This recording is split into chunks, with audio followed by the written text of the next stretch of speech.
आज मैं अपने छोटे छोटे नन्हे मुन्ने बच्चों को दिस और दैट का यूज़ सिखाता हूँ कि कैसे दिस और दैट का यूज इंग्लिश में करते हैं। दिस दिस THIS इसका हिंदी मीनिंग होता है यह। यह जो दिस शब्द है वह एक वस्तु के लिए, नाउन, कोई नाउन हो, एक का मतलब सिंगुलर हो, उसके लिए हम लोग दिस का प्रयोग करते हैं। जैसे एग्जाम्पल देखेंगे, यह एक कुर्सी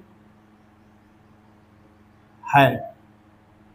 यह एक कुर्सी है, इसमें यह यूज है। यह का इंग्लिश यहाँ बताए हैं दिस। इसकी इंग्लिश हम सबसे पहले लिखेंगे नीचे दिस।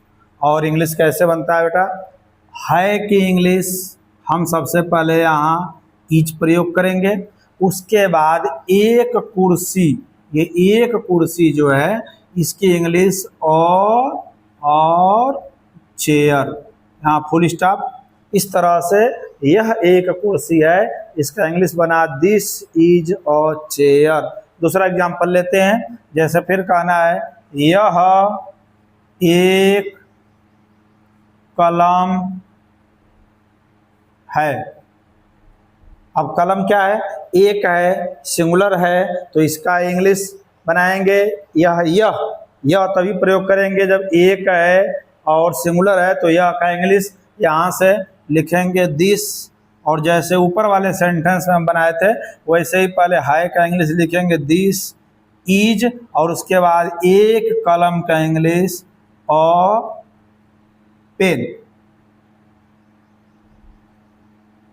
इस तरह से हम लोगों ने देखा कि दिस का यूज कैसे करते हैं। सिंगुलर नाउन के लिए ऐसा प्रयोग करते हैं। ठीक इसी तरह से दैट शब्द होता है। दैट का हिंदी मीनिंग होता है वह। यह भी एक ही नाउन के लिए, एक ही वस्तु के लिए, सिंगुलर नाउन के लिए यूज होगा।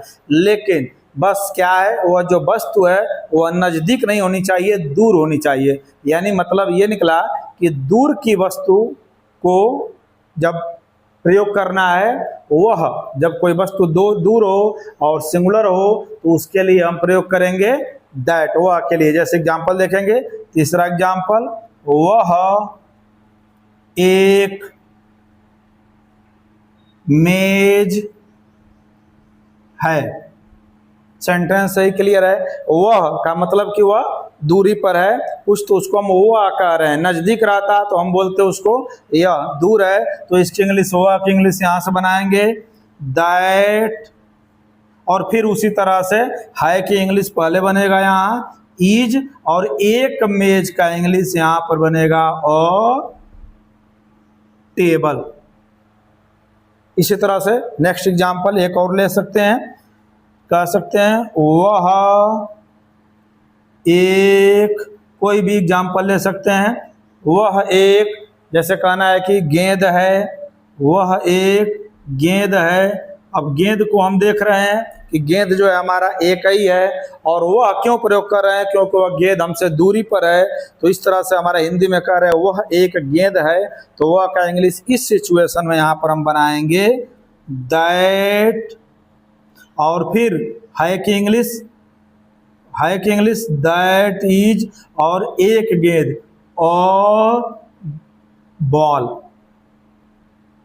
इस तरह बच्चों आप लोगों ने देखा दिस और दैट का प्रयोग कैसे करते हैं। I want to repeat once again.